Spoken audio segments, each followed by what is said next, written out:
what does CSP stand for? Conservation Stewardship Program. Yeah, the programs that focus on sequestration, are there ways that carbon is quantified? I think you answered that. No. Yeah, I mean, we would love, that's definitely part of the metrics discussion, that we want USDA to have the tools to be doing this quantification. So at the moment, it is more bigger picture. This is what we understand from these types of practices, and this is why they should be incentivized in this way. Yeah. Then there's a comment, let's see. So Linda says, I always hear a preference for incentives rather than penalties. Do you have any data about the effectiveness of incentives versus penalties? Yeah, I mean, I think from our perspective, you know, you need both the carrot and the stick. There was on the penalty side of things, you know, that fits into the conservation compliance bucket, that are tying requirements to subsidies. So saying that if you don't do this, you will lose a part of your premium subsidy or your payment. There was recently an ERS report that was published on conservation compliance to essentially get at that question of what is the impact of retying this requirement to crop insurance. So I'd be happy to send that along. I think it's definitely a good one. Good. Let's see. I have a question about Good. A lot of times it seems like we're fighting against something rather than for something. And what do you think are the major issues that are going to be coming up that may be not friendly to sequestering carbon? Yeah, that's definitely a good question. I think, you know, the parts of crop insurance that I touched on are on the beneficial conservation side of things. But there is a lot about how the system works to incentivize production in areas where you really shouldn't be producing food, that can have those negative impacts in terms of growing on degraded land, plowing up native sod. So I think a lot of those perverse incentives and, you know, crop insurance is very much what many see as any proposal to restructure or reshape the way that the system works is an attack on farmers. That is not the case, but I think that there is a lot in the crop insurance system that is moving us in that direction. So yeah, I think the next Farm Bill is an opportunity to ensure that we're moving in the right direction. And similarly, any pushes to undo some of the conservation compliance benefits that came out of the last Farm Bill, as well as the sod saver benefits. So I think there will definitely be pushes and efforts to kind of reverse some of those wins. Okay, so here's back to the CCL advocates for so the carbon price that they want to put on, we would like it to be returned completely to Americans.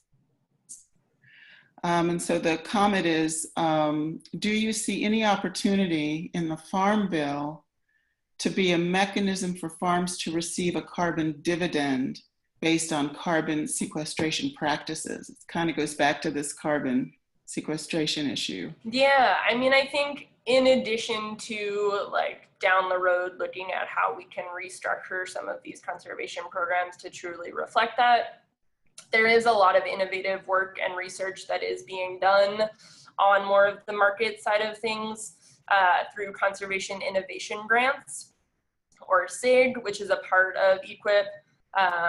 There is a lot of kind of initial research and actually incentive payments that are working. I believe that rice producers were involved in a recent grant that was focused on very much doing that.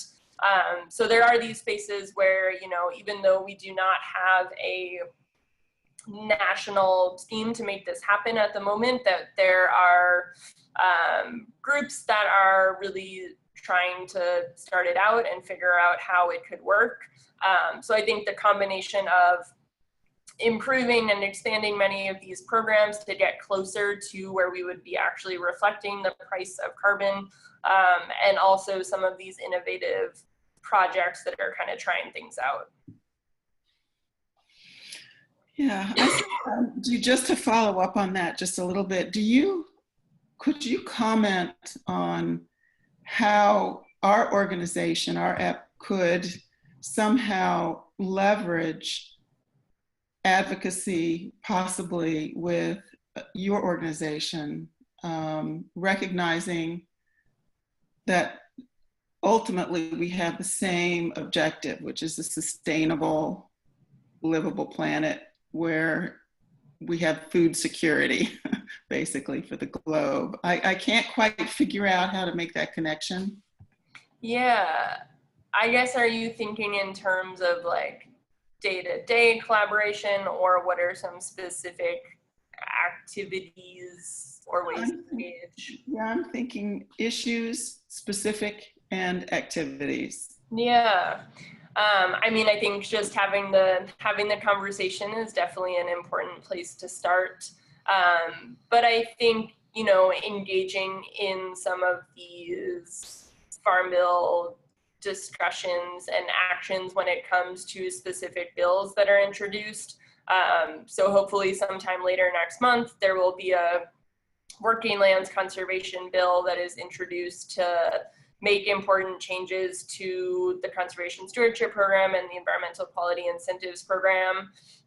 We definitely always love the help in getting the word out about those specific pieces of legislation, reaching out to members of Congress that we are targeting specifically. We have members across the country, as I mentioned, but, you know, always need more boots on the ground and more kind of collaboration in terms of making that direct ask to members of Congress. Okay, here's a question. Actually, I just kind of just skipped all the way to the bottom, and then I'll go back up. It's do farmers you visit with realize we need international agreements like the Paris Agreement to protect the future of farming? Question mark. And then do they realize their livelihoods are threatened? Yeah, I mean, I think maybe starting with the second part of that question, at least the farmers that we work with, very much so, in terms of the challenges that they've seen when it comes to drought and floods and hurricanes. They very much recognize that. And I think even, you know, even the farmers who are in the camp of not wanting to talk about climate change, not wanting to recognize that it is real, they still recognize that their livelihoods are threatened when it comes to extreme weather. They just don't want to call it climate change. So I think, yes, very much. It's just a question of how do we translate that into action that keeps us moving in the right direction. And similarly, you know, the farmers that we work with very much recognize the need for international agreements, and that we are part of a larger ecosystem where they are both impacted and having an impact on the climate at large. So yeah, I think, you know, that varies depending on what the farm population is that you are working with. I know that I think y'all are talking with Tom at National Farmers Union in the next week or so. Yeah. And NFU has done a lot of really great work in terms of, you know, not compromising when it comes to how they talk about climate change to farmers. Obviously, they have a different farm membership than the Farm Bureau, but it's still, you know, when you enter into rural communities, it is not always an easy topic to talk about. So I think they are doing a lot of good work on kind of continuing that conversation and realizing that in order to get farmers to to take action, we have to move the needle, and we have to get, for some of them, out of that comfort zone of things they don't want to talk about. So I don't, if anyone wants to ask a question by audio, I want to make sure that that you have a chance to do that. So there's another comment, I think, related to just what we were talking about. This is a couple of comments up. Klaus is referring to the recent cost of the hurricanes in Florida and Puerto Rico and Texas, and the cost to agriculture. And so the question is, so that's an economic cost. It seems like that should be an important consideration in the farm bill.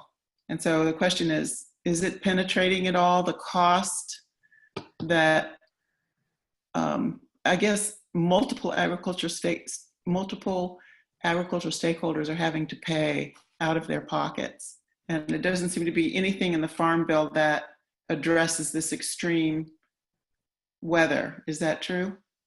Yeah, I mean, there are definitely disaster relief programs, and as we have seen, additional disaster funding that is always needed after this happens. I think the place that the conversation needs to shift to is, instead of just, oh, we have all this massive expense that is the result of this hurricane, the part of the conversation that we're missing is, what can we do in terms of shifting our production system that will make us more resilient the next time it comes. Right. So I think Congress definitely recognizes the cost of these storms. Whether they are able to make that linkage to the effects and what we could be doing to build the resilience of our systems is not clear, but I think a really important argument to make. I think especially an important one given kind of the economic focus of this administration. From our perspective, that is an important argument that we need to be making when it comes to climate change, is that these types of programs and practices we're talking about are important because we want to save money and ensure that we aren't paying out massive amounts of disaster relief because we weren't ready or our farming operations couldn't handle this type of storm. Yeah, that's interesting. I mean, this is so it seems like the farmers have experienced a great crop loss. And so if they've got insurance, shouldn't the impact of those extreme events be covered by that? Yeah, to a certain extent. Depends on whether they have, what type of crop insurance coverage they have. But so the federal government is only subsidizing the premium. So it's still the companies, the crop insurance companies, that are the ones that are footing that bill. So, there are both factors at play. But yeah, the connection is definitely there when it comes to the cost for the federal government of what this looks like. Yeah, we got to make that connection. So here's probably going to be the final one, and hopefully it'll leave room for someone on the phone that would like to call in. It's what is the status of the USDA programs supporting smaller and upstart farm operations? For example, grants that support food hubs and marketing programs for CSAs and such. And then I might also ask, what's the status of the climate hubs? Yeah. Okay. Those are all, I guess on the smaller piece of the question, a lot of the work that we do programmatically is ensuring that this whole range of farm programs, whether we're talking conservation or loans or marketing type programs, work for a wide range of producers, acreage wise, size wise, production type wise. But yeah, there's definitely a lot of improvement. The local food bill that I mentioned that was introduced last week in both the House and Senate really gets at those types of programs that are talking about value-added agriculture, CSAs, farmers markets. So a lot of interest, a lot of bipartisan interest to move those forward. And yeah, would definitely encourage folks to continue to follow those bills as they move forward. And on the climate hubs, to date, we have not heard any specific attacks on those programs, but they are funded within the research programs. And I think, you know, that's an important message, that a lot of the climate change focused work that the last administration did was not done in statute. It was done administratively, so can easily be uprooted or changed. So I think those types of programs, things that all of the details of them are not fleshed out in statute, are important ones to watch for sure. And then the final note, I think, on many of these types of programs, whether we're talking about small scale agriculture or organic agriculture, beginning farmers, there's a bucket of programs that are what we call the stranded programs, which means that if September 30th comes and goes and we do not have a new farm bill, the majority of programs, because they have baseline funding, will continue to operate even until we get a new farm bill. But there is a significant set of those programs that do not have the baseline funding and thus will not continue to operate. And they will be essentially stranded until we have the next farm bill. So that includes a lot of those organic and marketing programs. So I think just an important thing to keep on your radar as we look at our sense of what timeline is looking like. Is Congress really going to make their deadline? Lots of questions and a lot at stake for these types of programs. Thank you very much. So much information. And I'm guessing that the website that you put up on your slide is how people can stay abreast of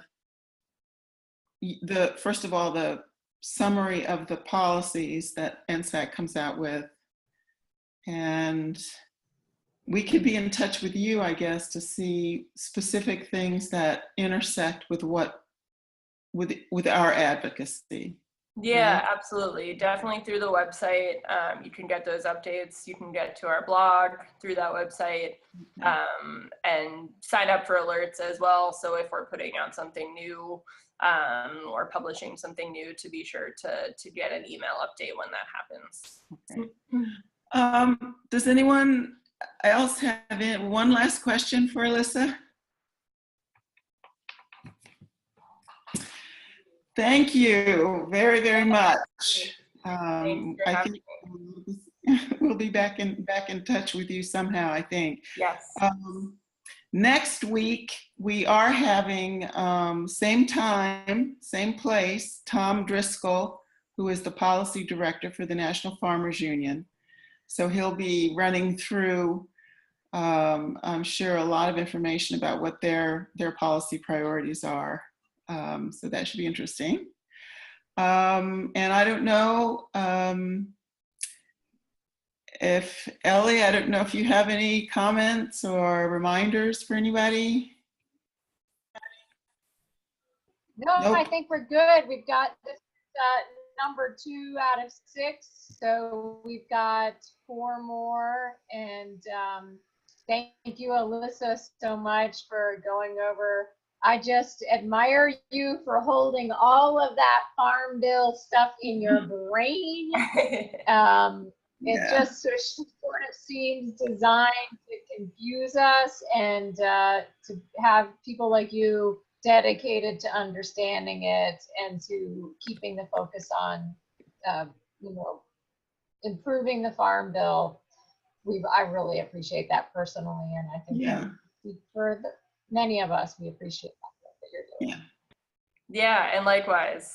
Thanks for all the good work that you all are doing, and I'm looking forward to continued opportunities to collaborate moving forward. Thank you. Thank you so much. Thanks. Okay, that's a wrap, guys. Thank you. Thank you all. Thank you. Thanks, everybody.